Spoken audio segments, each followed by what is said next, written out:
हरे Krishna friends. आज मैं आपको बताऊंगी कि ब्रह्मा विष्णु और महेश में से सर्वश्रेष्ठ देव कौन है। एक बार समस्त देवताओं ने मिलकर एक यज्ञ करने का निश्चय किया। यज्ञ की तैयारी पूर्ण हो गई, तभी वेद ने एक प्रश्न किया तो एक व्यवहारिक समस्या आकर खड़ी हो गई। ऋषि मुनियों द्वारा किए जाने वाले यज्ञ का हविष्य तो देवगण ही ग्रहण करते थे, लेकिन देवों द्वारा किए गए यज्ञ की पहली आहुति किसकी होगी, यानी सर्वश्रेष्ठ देव का निर्धारण जरूरी था, जो फिर अन्य देवों को यज्ञ का भाग प्रदान करे। ब्रह्मा विष्णु महेश परमात्मा है ही, इनमें से श्रेष्ठ कौन है, इसका निर्णय आखिर हो तो कैसे। भृगु ने इसका उत्तरदायित्व संभाला। वह देवों की परीक्षा लेने चले।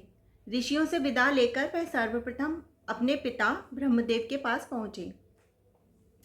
ब्रह्मदेव जी की परीक्षा लेने के लिए भृगु ने उन्हें प्रणाम नहीं किया।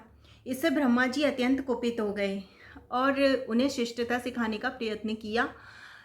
लेकिन भृगु को तो गर्व था कि वह तो परीक्षक हैं, परीक्षा लेने आए हैं, आज पिता पुत्र का कैसा रिश्ता।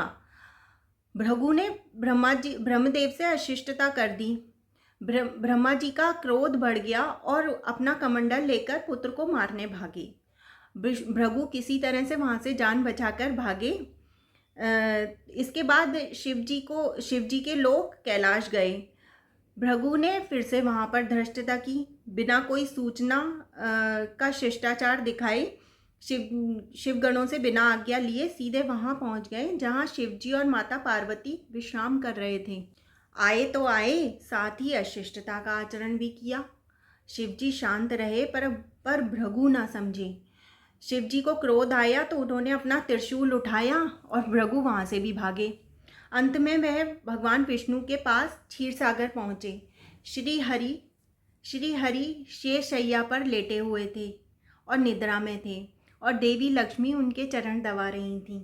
महर्षि भृगु 2 स्थानों से अपमानित करके भगाए गए थे, इसलिए उनका मन बड़ा दुखी था। विष्णु जी को सोता देखकर उन्हें ना जाने क्या हो गया, और उन्होंने विष्णु जी को जगाने के लिए उनकी छाती पर एक लात जमा दी। विष्णु जी जाग उठे और भृगु से बोले, हे ब्राह्मण देवता, मेरी छाती वज्र के समान कठोर है और आपका शरीर तप के कारण दुर्बल है। कहीं आपके पैर में चोट तो नहीं आई? आपने मुझे सावधान करके कृपा की है। आपका चरण चिन्ह मेरे वक्ष पर सदा अंकित रहेगा। भृगु को बड़ा आश्चर्य हुआ। उन्होंने तो भगवान की परीक्षा लेने के लिए यह अपराध किया था, परंतु भगवान तो दंड देने के बदले मुस्कुरा रहे थे। उन्होंने निश्चय किया कि श्रीहरि जैसी विनम्रता किसी में नहीं है। वास्तव में विष्णु ही सबसे बड़े देवता हैं। लौट करके उन्होंने सभी ऋषियों को पूरी घटना सुनाई। सभी ने एक मत से यह निर्णय किया कि भगवान विष्णु को ही यज्ञ का प्रधान देवता समझकर मुख्य भाग दिया जाए। बोलो श्री हरि विष्णु की जय।